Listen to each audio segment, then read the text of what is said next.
छत्तीसगढ़ विधानसभा चुनाव में भाजपा कांग्रेस के अलावा निर्दलीय प्रत्याशी भी चुनावी मैदान में है। कांग्रेस से पार्षद और एमआईसी मेंबर अजीत कुकरेजा पिछले काफी समय से उत्तर विधानसभा से अपनी दावेदारी पेश कर रहे थे, मगर इस बार भी उन्हें निराशा हाथ लगी। अजीत कुकरेजा ने नामांकन दाखिले के अंतिम दिन रायपुर कलेक्ट्रेट में बतौर निर्दलीय प्रत्याशी नामांकन दाखिल किया। इस दौरान उन्होंने कहा कि समाज के प्रबुद्धजनों और वरिष्ठों से मार्गदर्शन के बाद उन्होंने यह फैसला लिया। अजीत कुकरेजा के मुताबिक पिछले काफी समय से उनके पिता और वे खुद कांग्रेस पार्टी में बतौर कार्यकर्ता अपनी भूमिका निभा रहे थे, लेकिन बावजूद इसके इस बार भी उनकी दावेदारी दरकिनार कर दी गई।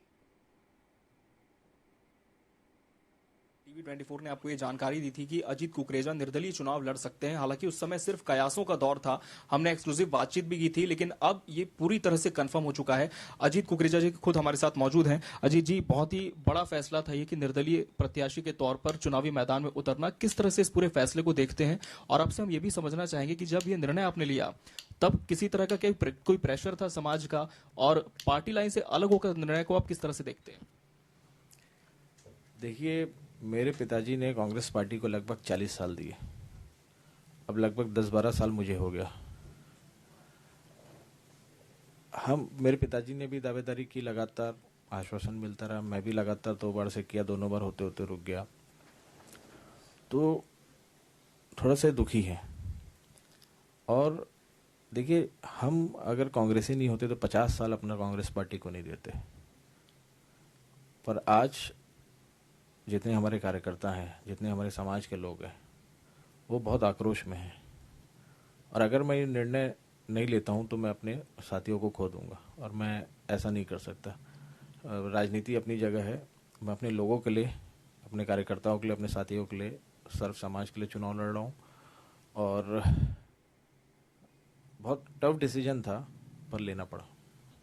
आप युवा नेता हैं और इस बार कहा गया था कि जितने भी युवा हैं उन्हें खास तवज्जो दी जाएगी, लेकिन लिस्ट जब आई तो बहुत मिलीजुली प्रतिक्रिया सबकी देखने को मिली।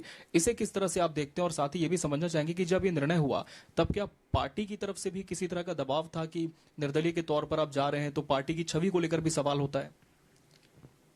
देखिए, ओल्ड वर्सेस न्यू का डिबेट तो हमेशा पार्टी में रहता है।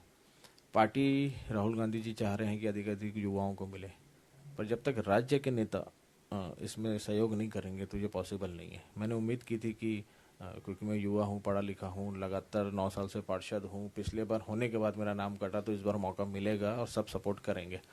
कहाँ कमी रह गई मुझे नहीं पता।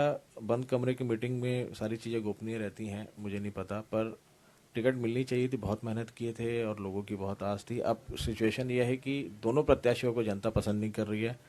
एक को जानती नहीं है, दूसरे का काम पसंद नहीं है। बहुत शुक्रिया आपका बातचीत करने के लिए, और आपको बहुत बहुत बधाई, क्योंकि बहुत ही कठिन निर्णय आपने लिया। आपके लिए बहुत शुभकामनाएं। तो ये थे अजीत कुकरेजा जी, जिनका कहना है कि पार्टी से अलग होकर निर्णय तो लिया है, लेकिन पार्टी में बने रहेंगे या जाएंगे ये फैसला फिलहाल समय पर निर्भर होगा। रायपुर से टीवी24 के लिए कैमरामैन गणेश के साथ अमित शर्मा।